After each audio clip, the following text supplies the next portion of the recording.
Little Women, by Louisa May Alcott.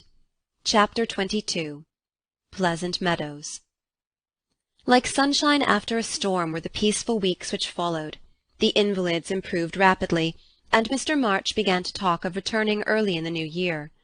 Beth was soon able to lie on the study sofa all day, amusing herself with the well-beloved cats at first, and in time with Doll's sewing, which had fallen sadly behindhand.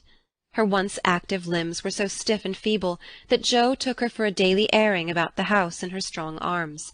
Meg cheerfully blackened and burned her white hands cooking delicate messes for the dear, while Amy, a loyal slave of the ring, celebrated her return by giving away as many of her treasures as she could prevail on her sisters to accept. As Christmas approached, the usual mysteries began to haunt the house, and Joe frequently convulsed the family by proposing utterly impossible or magnificently absurd ceremonies in honour of this unusually merry Christmas. Laurie was equally impracticable, and would have had bonfires, sky-rockets, and triumphal arches if he had had his own way. After many skirmishes and snubbings, the ambitious pair were considered effectually quenched, and went about with forlorn faces, which were rather belied by explosions of laughter when the two got together. Several days of unusually mild weather fitly ushered in a splendid Christmas day. Hannah felt in her bones that it was going to be an unusually fine day, and she proved herself a true prophetess, for everybody and everything seemed bound to produce a grand success. To begin with, Mr. March wrote that he should soon be with them. Then Beth felt uncommonly well that morning, and being dressed in her mother's gift, a soft crimson merino wrapper, was borne in high triumph to the window to behold the offering of Joe and Laurie. The unquenchables had done their best to be worthy of the name, for like elves they had worked by night, and conjured up a comical surprise. Out in the garden stood a stately snow-maiden, crowned with holly, bearing a basket of fruit and flowers in one hand, a great roll of music in the other, a perfect rainbow of an afghan round her chilly shoulders, and a Christmas carol issuing from her lips on a pink paper streamer. The Jungfrau to Beth. God bless you, dear Queen Bess, may nothing you dismay, but health and peace and happiness be yours this Christmas day. Here's fruit to feed our busy bee, and flowers for her nose. Here's music for her piany, an afghan for her toes. A portrait of Joanna, see, by Raphael No. 2, who laboured with great industry to make it fair and true. Except a ribbon red, I beg, for Madame Purrer's tail, and ice cream made by lovely Peg, a Mont Blanc in a pail. Their dearest love my makers laid within my breast of snow. Accept it and the Alpine Maid, from Laurie and from Joe. How Beth laughed when she saw it, how Laurie ran up and down to bring in the gifts, and what ridiculous speeches Joe made as she presented them. "I'm so full of happiness that if father was only here I couldn't hold one drop more," said Beth, quite sighing with contentment as Joe carried her off to the study to rest after the excitement, and to refresh herself with some of the delicious grapes the Jungfrau had sent her. "So am I," added Joe, slapping the pocket wherein reposed the long-desired Undine and Sintram. "I'm sure I am," echoed Amy, poring over the engraved copy of the Madonna and Child which her mother had given her in a pretty frame. "Of course I am," cried Meg, smoothing the silvery folds of her first silk dress, for Mr. Laurence had insisted on giving it. "How can I be otherwise?" said Mrs. March gratefully, as her eyes went from her husband's letter to Beth's smiling face, and her hand caressed the brooch made of grey and golden, chestnut and dark-brown hair, which the girls had just fastened on her breast. Now and then in this workaday world things do happen in the delightful story-book fashion, and what a comfort it is! Half an hour after every one had said they were so happy they could only hold one drop more, the drop came. Laurie opened the parlour door and popped his head in very quietly. He might just as well have turned a somersault and uttered an Indian war-whoop, for his face was so full of suppressed excitement, and his voice so treacherously joyful, that every one jumped up, though he only said in a queer, breathless voice, "Here's another Christmas present for the March family." Before the words were well out of his mouth he was whisked away somehow, and in his place appeared a tall man, muffled up to the eyes, leaning on the arm of another tall man, who tried to say something and couldn't. Of course there was a general stampede, and for several minutes everybody seemed to lose their wits, for the strangest things were done, and no one said a word.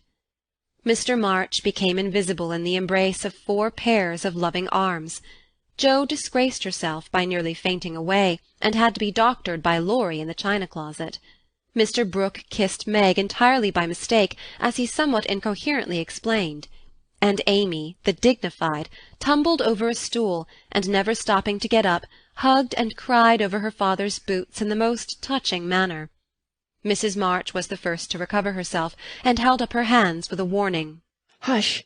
Remember Beth!" But it was too late. The study door flew open, the little red wrapper appeared on the threshold, joy put strength into the feeble limbs, and Beth ran straight into her father's arms.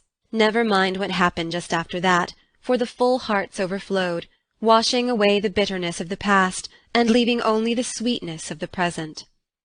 It was not at all romantic, but a hearty laugh set everybody straight again, for Hannah was discovered behind the door, sobbing over the fat turkey, which she had forgotten to put down when she rushed up from the kitchen.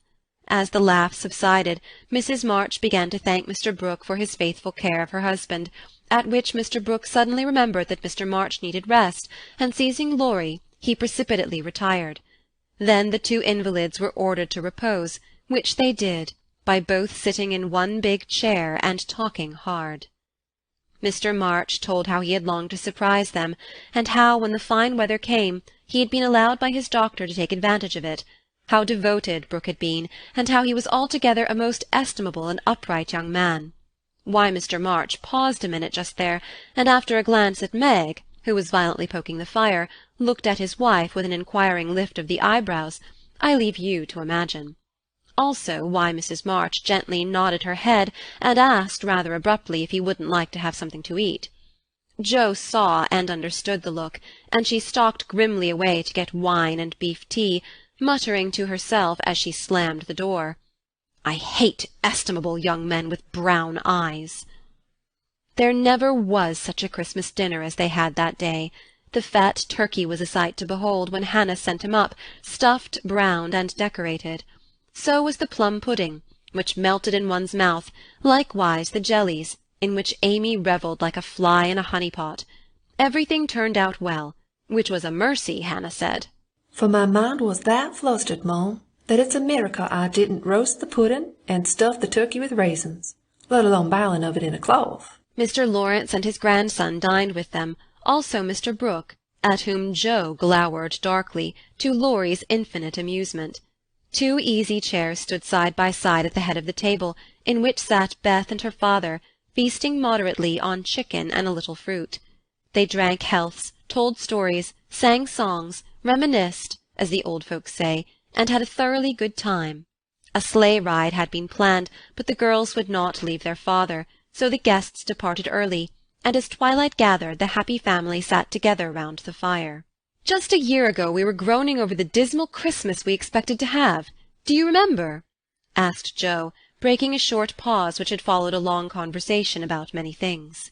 "Rather a pleasant year on the whole," said Meg, smiling at the fire, and congratulating herself on having treated Mr. Brooke with dignity. "I think it's been a pretty hard one," observed Amy, watching the light shine on her ring with thoughtful eyes. "I'm glad it's over, because we've got you back," whispered Beth, who sat on her father's knee. Rather a rough road for you to travel, my little pilgrims, especially the latter part of it. But you have got on bravely, and I think the burdens are in a fair way to tumble off very soon," said Mr. March, looking with fatherly satisfaction at the 4 young faces gathered round him. "How do you know? Did mother tell you?" asked Jo. "Not much. Straws show which way the wind blows, and I've made several discoveries today." "Oh, tell us what they are," cried Meg, who sat beside him. "Here is one." And taking up the hand which lay on the arm of his chair, he pointed to the roughened forefinger, a burn on the back, and 2 or 3 little hard spots on the palm. "I remember a time when this hand was white and smooth, and your first care was to keep it so.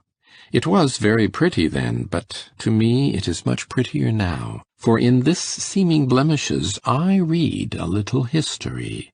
A burnt offering has been made to vanity, this hardened palm has earned something better than blisters, and I'm sure the sewing done by these pricked fingers will last a long time, so much goodwill went into the stitches. Meg, my dear, I value the womanly skill which keeps home happy more than white hands or fashionable accomplishments. I'm proud to shake this good, industrious little hand, and I hope I shall not soon be asked to give it away. If Meg had wanted a reward for hours of patient labour, she received it in the hearty pressure of her father's hand and the approving smile he gave her. What about Jo? Please say something nice, for she has tried so hard and been so very, very good to me, said Beth in her father's ear. He laughed and looked across at the tall girl who sat opposite, with an unusually mild expression in her face. In spite of the curly crop, I don't see the son Jo whom I left a year ago, said Mr. March.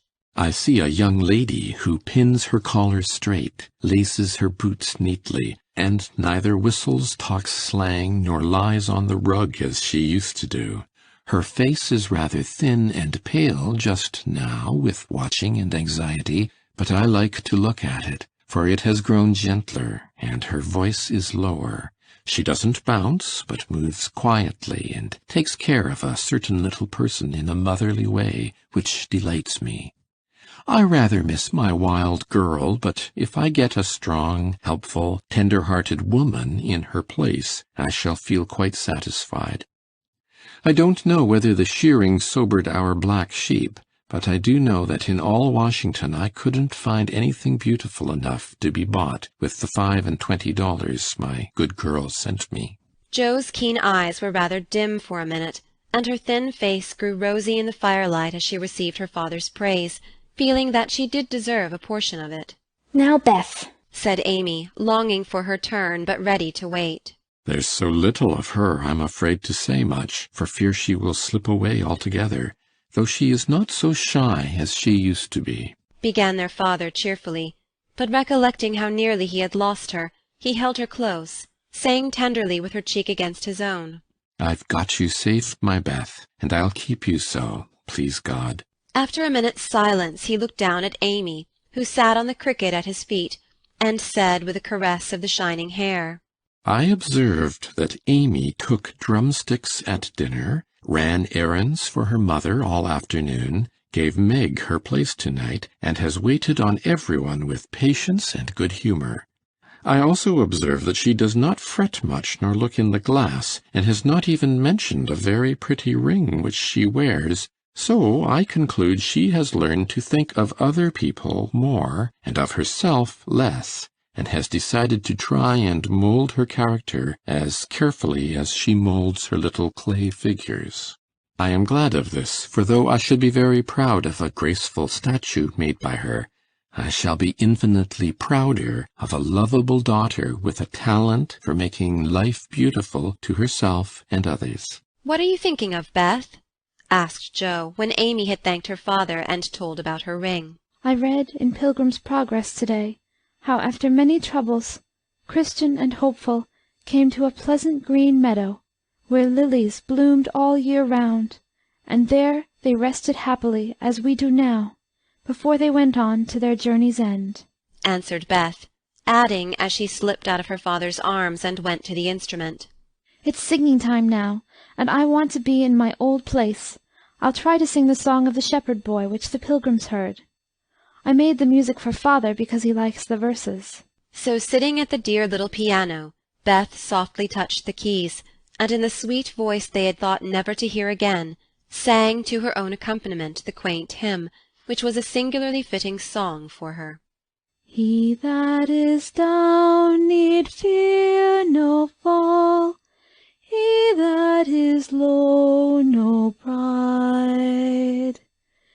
He that is humble ever shall have God to be his guide.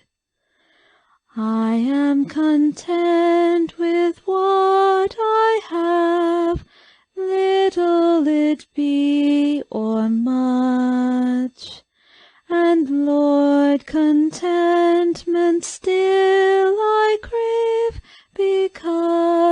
thou savest such. Fullness to them a burden is, that go on pilgrimage.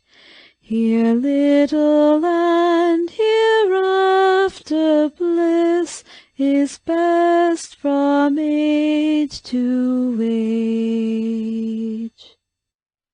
End of chapter 22. Chapter 23. Aunt March settles the question. Like bees swarming after their queen, mother and daughters hovered about Mr. March the next day, neglecting everything to look at, wait upon, and listen to the new invalid, who was in a fair way to be killed by kindness. As he sat propped up in a big chair by Beth's sofa, with the other three close by, and Hannah popping in her head now and then to peek at the dear man, nothing seemed needed to complete their happiness. But something was needed, and the elder ones felt it, though none confessed the fact. Mr. and Mrs. March looked at one another with an anxious expression, as their eyes followed Meg. Jo had sudden fits of sobriety, and was seen to shake her fist at Mr. Brooke's umbrella, which had been left in the hall. Meg was absent-minded, shy, and silent, started when the bell rang, and coloured when John's name was mentioned. Amy said, Everyone seemed waiting for something and couldn't settle down, which was queer since father was safe at home. And Beth innocently wondered why their neighbours didn't run over as usual. Laurie went by in the afternoon, and seeing Meg at the window, seemed suddenly possessed with a melodramatic fit, for he fell down on one knee in the snow, beat his breast, tore his hair, and clasped his hands imploringly, as if begging some boon. And when Meg told him to behave himself and go away, he wrung imaginary tears out of his handkerchief, and staggered round the corner as if in utter despair. "What does the goose mean?" said Meg, laughing and trying to look unconscious. "He's showing you how your John will go on by and by. Touching, isn't it?" answered Jo scornfully. "Don't say my John. It isn't proper or true." But Meg's voice lingered over the words as if they sounded pleasant to her. "Please don't plague me, Jo. I've told you I don't care much about him, and there isn't to be anything said, but we are all to be friendly and go on as before." "We can't, for something has been said, and Laurie's mischief has spoiled you for me. I see it, and so does mother. You are not like your old self a bit, and seem ever so far away from me. I don't mean to plague you, and will bear it like a man, but I do wish it was all settled. I hate to wait. So if you ever mean to do it, make haste and have it over quickly," said Jo pettishly. "I can't say anything till he speaks, and he won't because father said I was too young," began Meg, bending over her work with a queer little smile, which suggested that she did not quite agree with her father on that point. "If he did speak, you wouldn't know what to say, but would cry or blush, or let him have his own way, instead of giving a good, decided no." "I'm not so silly and weak as you think. I know just what I should say, for I've planned it all so I needn't be taken unawares. There's no knowing what may happen, and I wished to be prepared." Jo couldn't help smiling at the important air which Meg had unconsciously assumed, and which was as becoming as the pretty colour varying in her cheeks. "Would you mind telling me what you'd say?" asked Jo more respectfully. "Not at all. You are 16 now, quite old enough to be my confidant, and my experience will be useful to you by and by, perhaps, in your own affairs of this sort." "Don't mean to have any. It's fun to watch other people philander, but I should feel like a fool doing it myself," said Jo, looking alarmed at the thought. "I think not, if you liked anyone very much, and he liked you." Meg spoke as if to herself, and glanced out at the lane where she had often seen lovers walking together in the summer twilight. "I thought you were going to tell your speech to that man," said Jo, rudely shortening her sister's little reverie. "Oh, I should merely say, quite calmly and decidedly, 'Thank you, Mr. Brooke. You are very kind, but I agree with father that I am too young to enter into any engagement at present, so please say no more, but let us be friends as we were.'" That's stiff and cool enough. I don't believe you'll ever say it, and I know he won't be satisfied if you do. If he goes on like the rejected lovers in books, you'll give in, rather than hurt his feelings." No, I won't. I shall tell him I've made up my mind and shall walk out of the room with dignity. Meg rose as she spoke, and was just going to rehearse the dignified exit, when a step in the hall made her fly into her seat and begin to sew as fast as if her life depended on finishing that particular seam in a given time. Joe smothered a laugh at the sudden change, and when someone gave a modest tap, opened the door with a grim aspect which was anything but hospitable. "Good afternoon. I came to get my umbrella. That is, to see how your father finds himself today," said Mr. Brooke, getting a trifle confused as his eyes went from one telltale face to the other. "It's very well. He's in the rack. I'll get him, and tell it you were here." And having jumbled her father and the umbrella well together in her reply, Joe slipped out of the room to give Meg a chance to make her speech and air her dignity. But the instant she vanished, Meg began to sidle toward the door, murmuring, Mother will like to see you. Pray sit down. I'll call her. "Don't go. Are you afraid of me, Margaret?" And Mr. Brooke looked so hurt that Meg thought she must have done something very rude. She blushed up to the little curls on her forehead, for he had never called her Margaret before, and she was surprised to find how natural and sweet it seemed to hear him say it. Anxious to appear friendly and at her ease, she put out her hand with a confiding gesture, and said gratefully, How can I be afraid when you have been so kind to father? I only wish I could thank you for it. "Shall I tell you how?" asked Mr. Brooke, holding the small hand fast in both his own, and looking down at Meg with so much love in the brown eyes that her heart began to flutter, and she both longed to run away and to stop and listen. Oh, no, please don't. I'd rather not, she said, trying to withdraw her hand, and looking frightened in spite of her denial. "I won't trouble you. I only want to know if you care for me a little, Meg. I love you so much, dear," added Mr. Brooke tenderly. This was the moment for the calm, proper speech, but Meg didn't make it. She forgot every word of it, hung her head, and answered, I don't know, so softly that John had to stoop down to catch the foolish little reply. He seemed to think it was worth the trouble, for he smiled to himself as if quite satisfied, pressed the plump hand gratefully, and said in his most persuasive tone, "Will you try and find out? I want to know so much, for I can't go to work with any heart until I learn whether I am to have my reward in the end or not."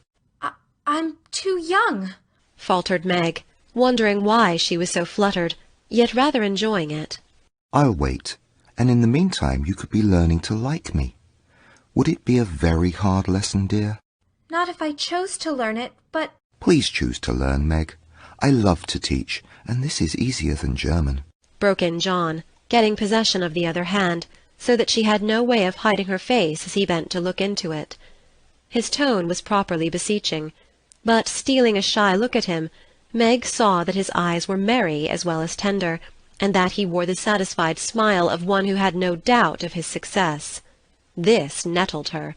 Annie Moffat's foolish lessons in coquetry came into her mind, and the love of power, which sleeps in the bosoms of the best of little women, woke up all of a sudden and took possession of her. She felt excited and strange, and not knowing what else to do, followed a capricious impulse, and withdrawing her hands, said petulantly, I don't choose. Please go away and let me be. Poor Mr. Brooke looked as if his lovely castle in the air was tumbling about his ears, for he had never seen Meg in such a mood before, and it rather bewildered him. "Do you really mean that?" he asked anxiously, following her as she walked away. Yes, I do. I don't want to be worried about such things. Father says I needn't. It's too soon, and I'd rather not. "Mayn't I hope you'll change your mind by and by? I'll wait and say nothing till you have had more time. Don't play with me, Meg. I didn't think that of you." Don't think of me at all. I'd rather you wouldn't, said Meg, taking a naughty satisfaction in trying her lover's patience and her own power. He was grave and pale now, and looked decidedly more like the novel heroes whom she admired, but he neither slapped his forehead nor tramped about the room as they did. He just stood looking at her so wistfully, so tenderly, that she found her heart relenting in spite of herself. What would have happened next I cannot say, if Aunt March had not come hobbling in at this interesting minute. The old lady couldn't resist her longing to see her nephew, for she had met Laurie as she took her airing, and hearing of Mr. March's arrival, drove straight out to see him. The family were all busy in the back part of the house, and she had made her way quietly in, hoping to surprise them. She did surprise two of them so much that Meg started as if she had seen a ghost, and Mr. Brooke vanished into the study. "Bless me, what's all this?" cried the old lady with a rap of her cane, as she glanced from the pale young gentleman to the scarlet young lady. "It's father's friend. I'm so surprised to see you," stammered Meg, feeling that she was in for a lecture now. "That's evident," returned Aunt March, sitting down. "But what is father's friend saying to make you look like a peony? There's mischief going on, and I insist upon knowing what it is." With another rap. "We were only talking. Mr. Brooke came for his umbrella," began Meg, wishing that Mr. Brooke and the umbrella were safely out of the house. "Brooke? That boy's tutor? Ah, I understand now. I know all about it. Jo blundered into a wrong message in one of your father's letters, and I made her tell me. You haven't gone and accepted him, child?" cried Aunt March, looking scandalized. "Hush, he'll hear. Shan't I call mother?" said Meg, much troubled. "Not yet. I've something to say to you, and I must free my mind at once. Tell me, do you mean to marry this cook? If you do, not one penny of my money ever goes to you. Remember that, and be a sensible girl," said the old lady impressively. Now Aunt March possessed in perfection the art of rousing the spirit of opposition in the gentlest people, and enjoyed doing it. The best of us have a spice of perversity in us, especially when we are young and in love. If Aunt March had begged Meg to accept John Brooke, she would probably have declared she couldn't think of it. But as she was peremptorily ordered not to like him, she immediately made up her mind that she would. Inclination as well as perversity made the decision easy, and being already much excited, Meg opposed the old lady with unusual spirit. "I shall marry whom I please, Aunt March, and you can leave your money to anyone you like," she said, nodding her head with a resolute air. "Highty-tighty, is that the way you take my advice, miss? You'll be sorry for it by and by, when you've tried love in a cottage and found it a failure." "It can't be a worse one than some people find in big houses," retorted Meg. Aunt March put on her glasses and took a look at the girl, for she did not know her in this new mood. Meg hardly knew herself, she felt so brave and independent, so glad to defend John and assert her right to love him if she liked. Aunt March saw that she had begun wrong, and after a little pause made a fresh start, saying as mildly as she could, "Now, Meg, my dear, be reasonable and take my advice. I mean it kindly, and don't want you to spoil your whole life by making a mistake at the beginning. You ought to marry well and help your family. It's your duty to make a rich match, and it ought to be impressed upon you." "Father and mother don't think so. They like John, though he is poor." "Your parents, my dear, have no more worldly wisdom than a pair of babies." "I'm glad of it," cried Meg stoutly. Aunt March took no notice, but went on with her lecture. "This Rook is poor and hasn't got any rich relations, has he?" "No, but he has many warm friends." "You can't live on friends. Try it, and see how cool they'll grow. He hasn't any business, has he?" "Not yet. Mr. Laurence is going to help him." "That won't last long. James Laurence is a crotchety old fellow and not to be depended on. So you intend to marry a man without money, position, or business, and go on working harder than you do now, when you might be comfortable all your days by minding me and doing better? I thought you had more sense, Meg." "I couldn't do better if I waited half my life. John is good and wise. He's got heaps of talent. He's willing to work and sure to get on. He's so energetic and brave. Everyone likes and respects him, and I'm proud to think he cares for me, though I'm so poor and young and silly," said Meg, looking prettier than ever in her earnestness. "He knows you've got rich relations, child. That's the secret of his liking, I suspect." "Aunt March, how dare you say such a thing? John is above such meanness, and I won't listen to you a minute if you talk so," cried Meg indignantly, forgetting everything but the injustice of the old lady's suspicions. "My John wouldn't marry for money any more than I would. We are willing to work and we mean to wait. I'm not afraid of being poor, for I've been happy so far, and I know I shall be with him because he loves me, and I—" Meg stopped there, remembering all of a sudden that she hadn't made up her mind, that she had told her John to go away, and that he might be overhearing her inconsistent remarks. Aunt March was very angry, for she had set her heart on having her pretty niece make a fine match, and something in the girl's happy young face made the lonely old woman feel both sad and sour. "Will I wash my hands of the whole affair? You are a wilful child, and you've lost more than you know by this piece of folly. No, I won't stop. I'm disappointed in you, and haven't spirits to see your father now. Don't expect anything from me when you are married. Your Mr. Brooke's friends must take care of you. I'm done with you forever." And slamming the door in Meg's face, Aunt March drove off in high dudgeon. She seemed to take all the girl's courage with her, for when left alone, Meg stood for a moment, undecided whether to laugh or cry. Before she could make up her mind, she was taken possession of by Mr. Brooke, who said all in one breath, "I couldn't help hearing, Meg. Thank you for defending me, and Aunt March for proving that you do care for me a little bit." "I didn't know how much till she abused you," began Meg. "And I needn't go away, but may stay and be happy? May I, dear?" Here was another fine chance to make the crushing speech and the stately exit, but Meg never thought of doing either, and disgraced herself forever in Joe's eyes by meekly whispering, "Yes, John," and hiding her face on Mr. Brooke's waistcoat. 15 minutes after Aunt March's departure, Joe came softly downstairs, paused an instant at the parlour door, and hearing no sound within, nodded and smiled with a satisfied expression, saying to herself, "She has seen him away as we planned, and that affair is settled. I'll go and hear the fun, and have a good laugh over it." But poor Joe never got her laugh, for she was transfixed upon the threshold by a spectacle which held her there, staring with her mouth nearly as wide open as her eyes. Going in to exult over a fallen enemy and to praise a strong-minded sister for the banishment of an objectionable lover, it certainly was a shock to behold the aforesaid enemy serenely sitting on the sofa, with the strong-minded sister enthroned upon his knee, and wearing an expression of the most abject submission. Joe gave a sort of gasp, as if a cold shower-bath had suddenly fallen upon her, for such an unexpected turning of the tables actually took her breath away. At the odd sound the lovers turned and saw her. Meg jumped up, looking both proud and shy, but "that man," as Joe called him, actually laughed and said coolly, as he kissed the astonished newcomer, "Sister Joe, congratulate us." That was adding insult to injury. It was altogether too much, and making some wild demonstration with her hands, Joe vanished without a word. Rushing upstairs, she startled the invalids by exclaiming tragically as she burst into the room, "Oh, do somebody go down quick! John Brooke is acting dreadfully, and Meg likes it."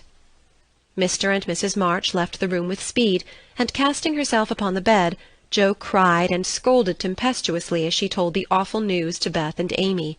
The little girls, however, considered it a most agreeable and interesting event, and Joe got little comfort from them, so she went up to her refuge in the garret, and confided her troubles to the rats. Nobody ever knew what went on in the parlour that afternoon, but a great deal of talking was done, and quiet Mr. Brooke astonished his friends by the eloquence and spirit with which he pleaded his suit, told his plans, and persuaded them to arrange everything just as he wanted it. The tea-bell rang before he had finished describing the paradise which he meant to earn for Meg, and he proudly took her in to supper, both looking so happy that Joe hadn't the heart to be jealous or dismal. Amy was very much impressed by John's devotion and Meg's dignity. Beth beamed at them from a distance, while Mr. and Mrs. March surveyed the young couple with such tender satisfaction that it was perfectly evident Aunt March was right in calling them as unworldly as a pair of babies. No one ate much, but everyone looked very happy, and the old room seemed to brighten up amazingly when the first romance of the family began there. "You can't say nothing pleasant ever happens now, can you, Meg?" said Amy, trying to decide how she would group the lovers in a sketch she was planning to make. "No, I'm sure I can't. How much has happened since I said that? It seems a year ago," answered Meg, who was in a blissful dream lifted far above such common things as bread and butter. The joys come close upon the sorrows this time, and I rather think the changes have begun," said Mrs. March. "In most families there comes, now and then, a year full of events. This has been such a one, but it ends well after all. Hope the next one will end better, muttered Joe, who found it very hard to see Meg absorbed in a stranger before her face, for Joe loved a few persons very dearly, and dreaded to have their affection lost or lessened in any way. I hope the third year from this will end better. I mean it shall if I live to work out my plans, said Mr. Brooke, smiling at Meg as if everything had become possible to him now. Doesn't it seem very long to wait? asked Amy, who was in a hurry for the wedding. I've got so much to learn before I shall be ready. It seems a short time to me, answered Meg, with a sweet gravity in her face never seen there before. You have only to wait. I am to do the work, said John, beginning his labours by picking up Meg's napkin, with an expression which caused Joe to shake her head, and then say to herself with an air of relief as the front door banged, "Here comes Laurie. Now we shall have some sensible conversation." But Joe was mistaken, for Laurie came prancing in, overflowing with good spirits, bearing a great bridal-looking bouquet for Mrs. John Brooke, and evidently labouring under the delusion that the whole affair had been brought about by his excellent management. I knew Brooke would have it all his own way. He always does. For when he makes up his mind to accomplish anything, it's done though the sky falls, said Laurie, when he had presented his offering and his congratulations. Much obliged for that recommendation. I take it as a good omen for the future and invite you to my wedding on the spot, answered Mr. Brooke, who felt at peace with all mankind, even his mischievous pupil. I'll come if I'm at the ends of the earth, for the sight of Joe's face alone on that occasion would be worth a long journey. You don't look festive, ma'am. What's the matter? asked Laurie, following her into a corner of the parlour, whither all had adjourned to greet Mr. Laurence. I don't approve of the match, but I've made up my mind to bear it, and shall not say a word against it, said Joe solemnly. You can't know how hard it is for me to give up Meg, she continued with a little quiver in her voice. You don't give her up. You only go halves, said Laurie consolingly. It can never be the same again. I've lost my dearest friend, sighed Joe. You've got me anyhow. I'm not good for much, I know, but I'll stand by you, Joe, all the days of my life. Upon my word I will. And Laurie meant what he said. I know you will, and I'm ever so much obliged. You are always a great comfort to me, Teddy, returned Joe, gratefully shaking hands. Well, now, don't be dismal, there's a good fellow. It's all right, you see. Meg is happy, Brooke will fly round and get settled immediately.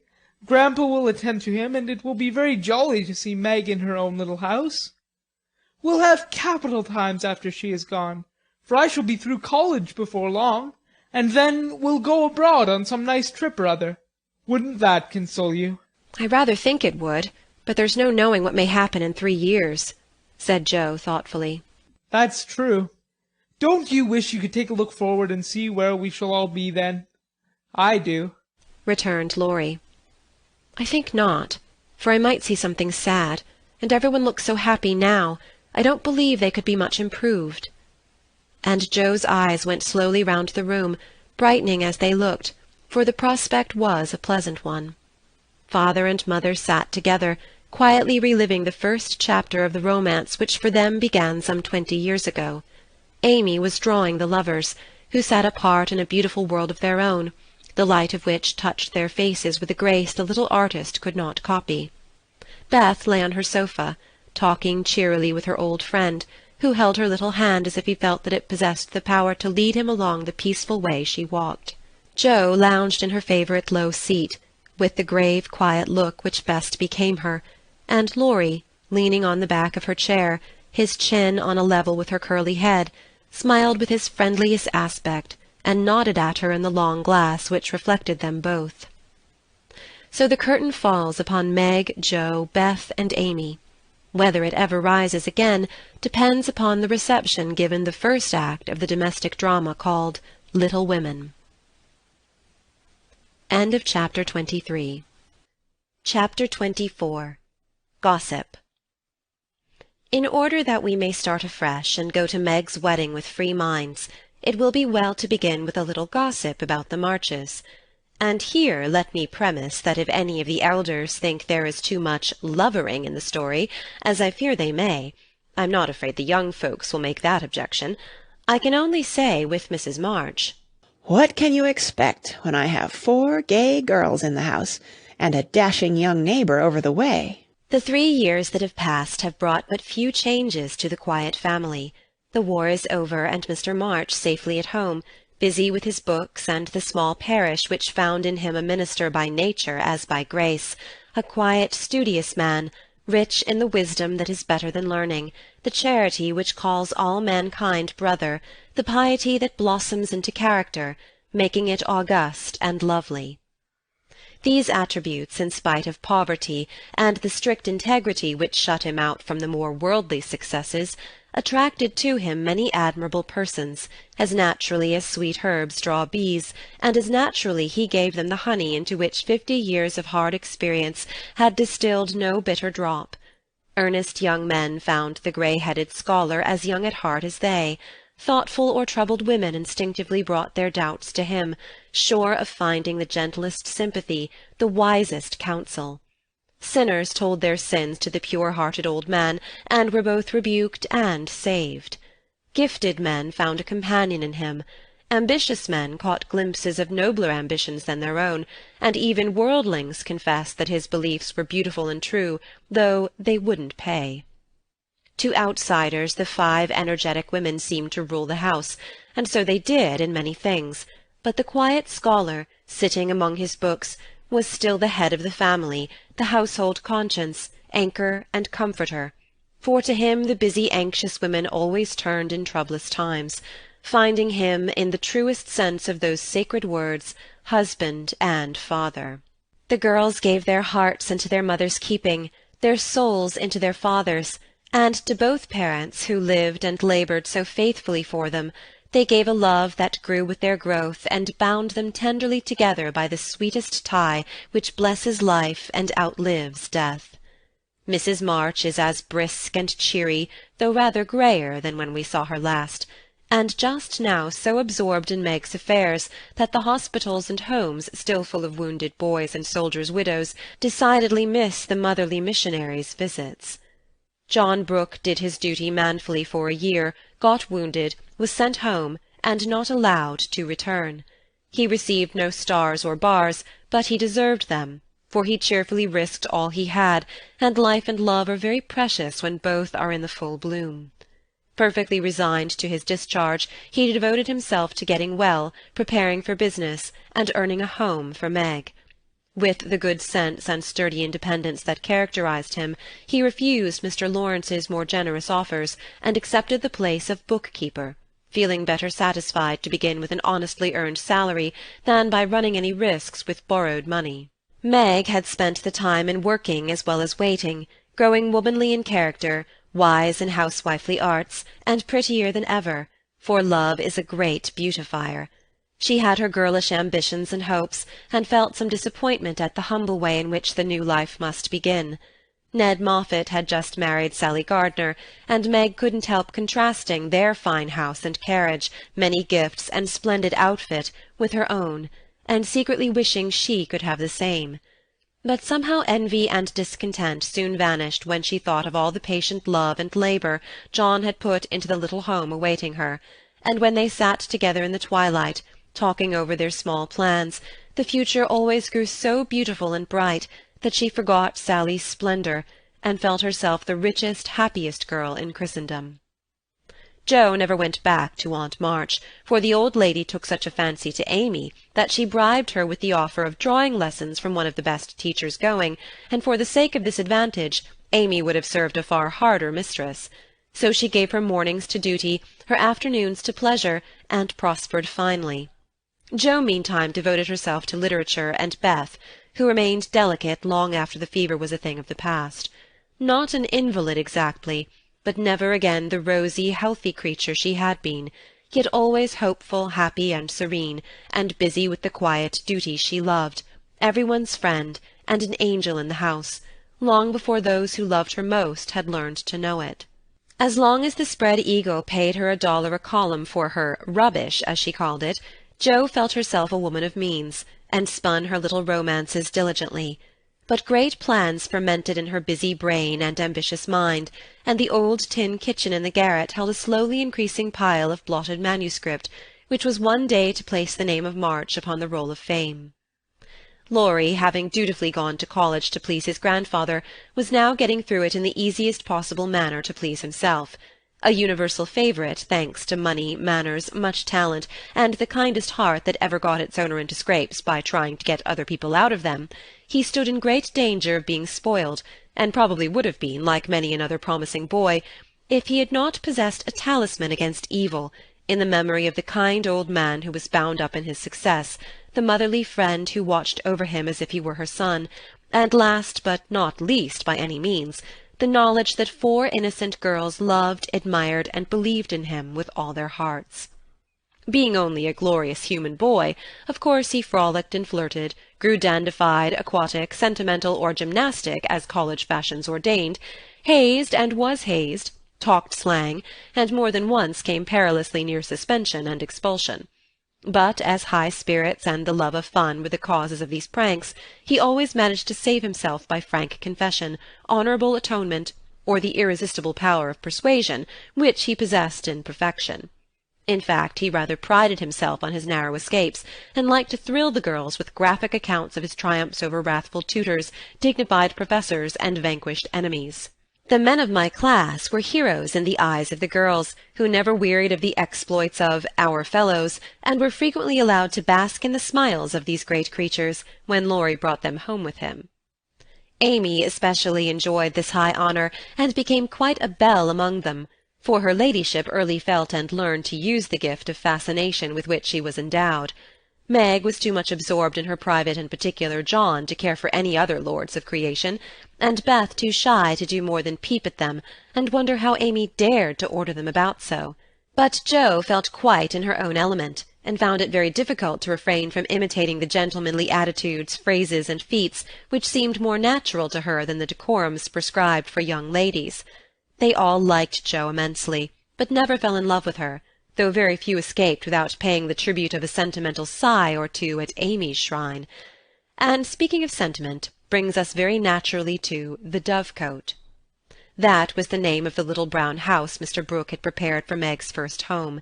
Laurie had christened it, saying it was highly appropriate to the gentle lovers who went on together like a pair of turtle-doves, with first a bill and then a coo. It was a tiny house, with a little garden behind and a lawn about as big as a pocket-handkerchief in the front. Here Meg meant to have a fountain, shrubbery, and a profusion of lovely flowers, though just at present the fountain was represented by a weather-beaten urn, very like a dilapidated slop-bowl, the shrubbery consisted of several young larches undecided whether to live or die, and the profusion of flowers was merely hinted by regiments of sticks to show where seeds were planted. But inside it was altogether charming, and the happy bride saw no fault from garret to cellar. To be sure, the hall was so narrow it was fortunate that they had no piano, for one never could have been got in whole. The dining-room was so small that 6 people were a tight fit, and the kitchen stairs seemed built for the express purpose of precipitating both servants and china pell-mell into the coal-bin. But once get used to these slight blemishes, and nothing could be more complete, for good sense and good taste had presided over the furnishing, and the result was highly satisfactory. There were no marble-topped tables, long mirrors, or lace curtains in the little parlour, but simple furniture, plenty of books, a fine picture or two, a stand of flowers in the bay window, and scattered all about, the pretty gifts which came from friendly hands, and were the fairer for the loving messages they brought. I don't think the Parian Psyche Laurie gave lost any of its beauty because John put up the bracket it stood upon, that any upholsterer could have draped the plain muslin curtains more gracefully than Amy's artistic hand, or that any store-room was ever better provided with good wishes, merry words, and happy hopes than that in which Jo and her mother put away Meg's few boxes, barrels, and bundles. And I am morally certain that the spandy new kitchen never could have looked so cosy and neat if Hannah had not arranged every pot and pan a dozen times over, and laid the fire all ready for lighting the minute Miss Brooke came home. I also doubt if any young matron ever began life with so rich a supply of dusters, holders, and piece-bags, for Beth made enough to last till the silver wedding came round, and invented 3 different kinds of dishcloths for the express service of the bridal china. People who hire all these things done for them never know what they lose, for the homeliest tasks get beautified if loving hands do them, and Meg found so many proofs of this that everything in her small nest, from the kitchen roller to the silver vase on her parlour table, was eloquent of home love and tender forethought. What happy times they had planning together, what solemn shopping excursions, what funny mistakes they made, and what shouts of laughter arose over Laurie's ridiculous bargains. In his love of jokes, the young gentleman, though nearly through college, was as much of a boy as ever. His last whim had been to bring with him on his weekly visits some new, useful, and ingenious article for the young housekeeper. Now a bag of remarkable clothespins, next a wonderful nutmeg grater which fell to pieces at the first trial, a knife cleaner that spoiled all the knives, or a sweeper that picked the nap neatly off the carpet and left the dirt, labour-saving soap that took the skin off one's hands, infallible cements which stuck firmly to nothing but the fingers of the deluded buyer, and every kind of tinware, from a toy savings-bank for odd pennies to a wonderful boiler which would wash articles in its own steam, with every prospect of exploding in the process. In vain Meg begged him to stop. John laughed at him, and Joe called him Mr. Toodles. He was possessed with a mania for patronizing Yankee ingenuity, and seeing his friends fitly furnished forth. So each week beheld some fresh absurdity. Everything was done at last, even to Amy's arranging different-coloured soaps to match the different-coloured rooms, and Beth's setting the table for the first meal. Are you satisfied? Does it seem like home, and do you feel as if you should be happy here? Asked Mrs. March, as she and her daughter went through the new kingdom arm in arm, for just then they seemed to cling together more tenderly than ever. Yes, mother. Perfectly satisfied, thanks to you all, and so happy that I can't talk about it. With a look that was far better than words. If she only had a servant or two, it would be all right, said Amy, coming out of the parlour, where she had been trying to decide whether the bronze Mercury looked best on the what-not or the mantelpiece. Mother and I have talked that over, and I have made up my mind to try her way first. There will be so little to do that with Lotty to run my errands and help me here and there, I shall only have enough work to keep me from getting lazy or homesick, answered Meg tranquilly. Sally Moffat has 4, began Amy. If Meg had 4, the house wouldn't hold them, and Master and Missus would have to camp in the garden, broke in Joe, who, enveloped in a big blue pinafore, was giving the last polish to the door-handles. Sally isn't a poor man's wife, and many maids are in keeping with her fine establishment. Meg and John begin humbly, but I have a feeling that there will be quite as much happiness in the little house as in the big one. It's a great mistake for young girls like Meg to leave themselves nothing to do but dress, give orders, and gossip. When I was first married, I used to long for my new clothes to wear out or get torn, so that I might have the pleasure of mending them, for I got heartily sick of doing fancy work and tending my pocket-handkerchief. Why didn't you go into the kitchen and make messes, as Sally says she does to amuse herself, though they never turn out well and the servants laugh at her? Said Meg. I did after a while, not to mess, but to learn of Hannah how things should be done, that my servants need not laugh at me. It was play then, but there came a time when I was truly grateful that I not only possessed the will, but the power to cook wholesome food for my little girls, and help myself when I could no longer afford to hire help.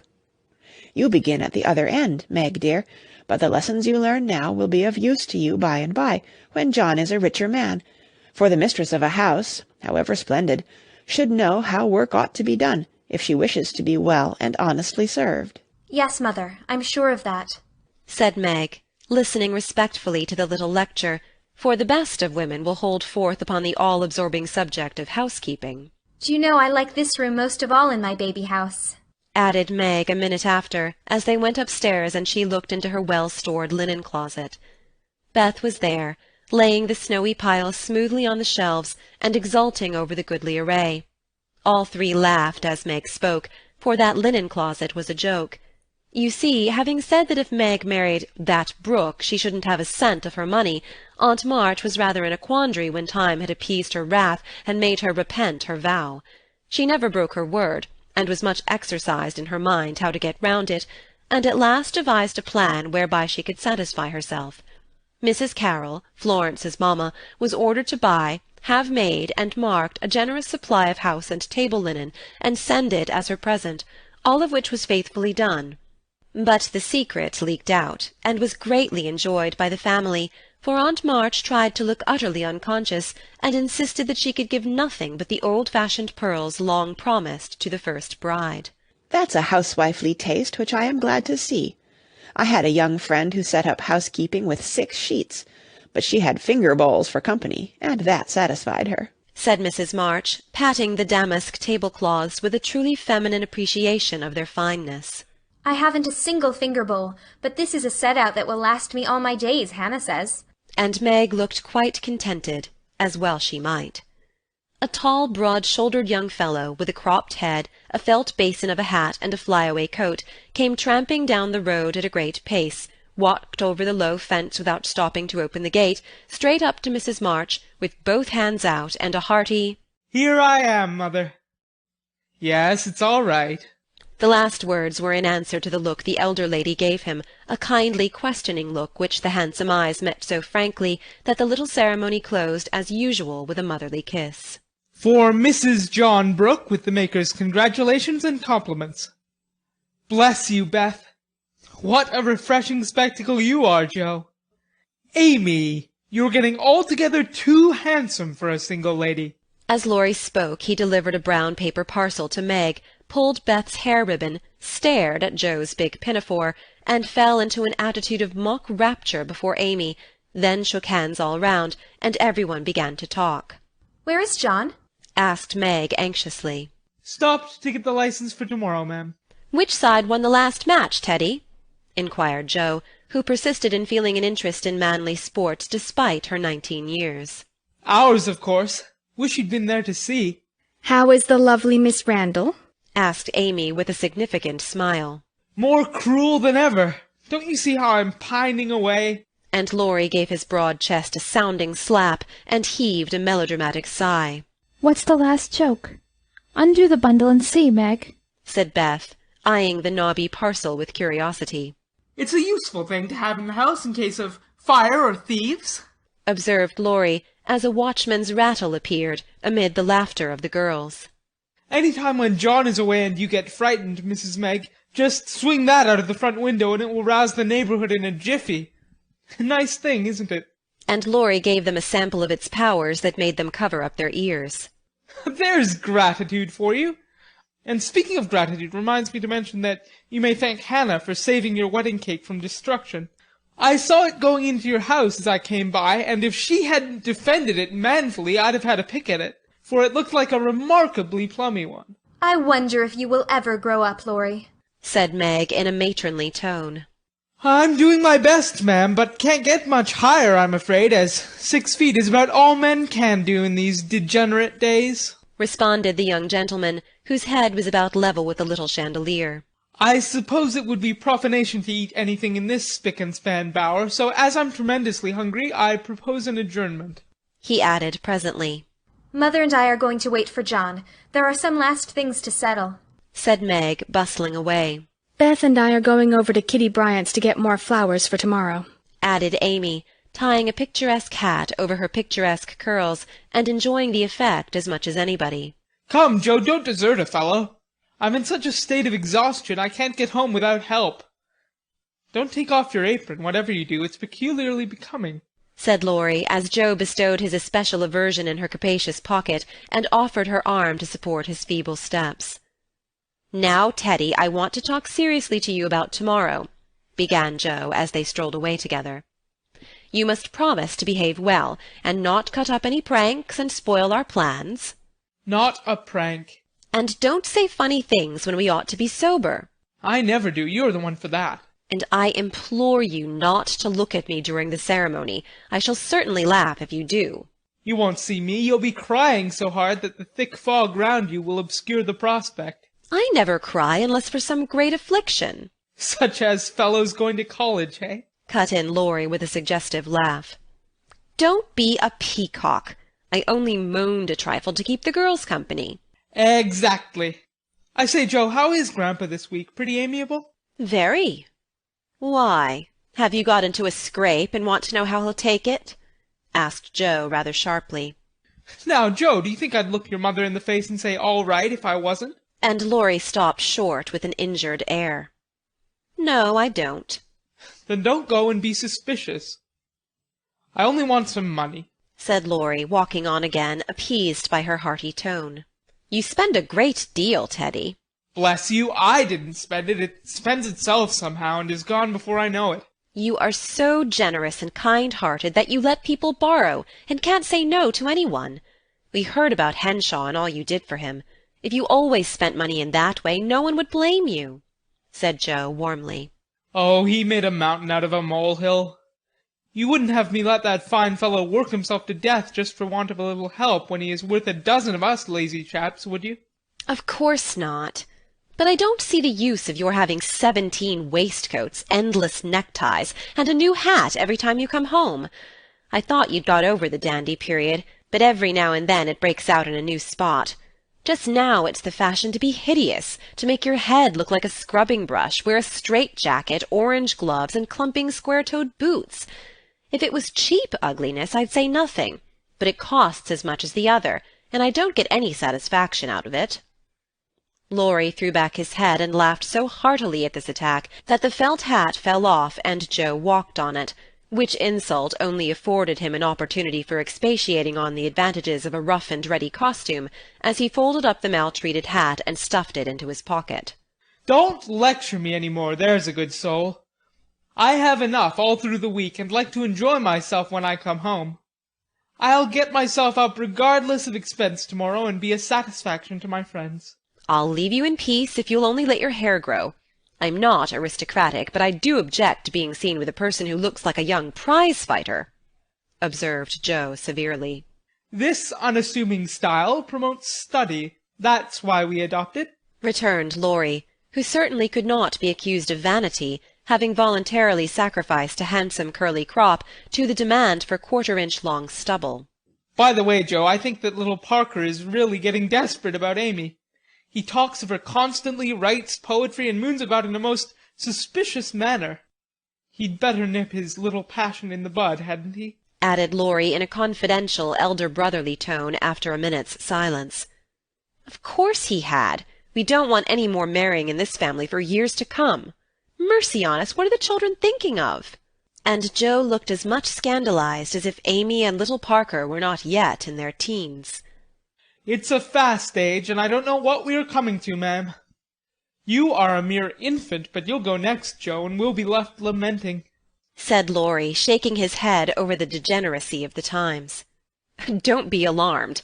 I'm not one of the agreeable sort. Nobody will want me, and it's a mercy, for there should always be one old maid in a family. You won't give anyone a chance, said Laurie with a sidelong glance and a little more colour than before in his sunburned face. You won't show the soft side of your character, and if a fellow gets a peep at it by accident and can't help showing that he likes it, you treat him as Mrs. Gummidge did her sweetheart, throw cold water over him and get so thorny no one dares touch or look at you. I don't like that sort of thing. I'm too busy to be worried with nonsense, and I think it's dreadful to break up families so. Now don't say any more about it. Meg's wedding has turned all our heads, and we talk of nothing but lovers and such absurdities. I don't wish to get cross, so let's change the subject. And Joe looked quite ready to fling cold water on the slightest provocation. Whatever his feelings might have been, Laurie found a vent for them in a long, low whistle, and the fearful prediction as they parted at the gate. Mark my words, Joe. You'll go next. End of chapter 24.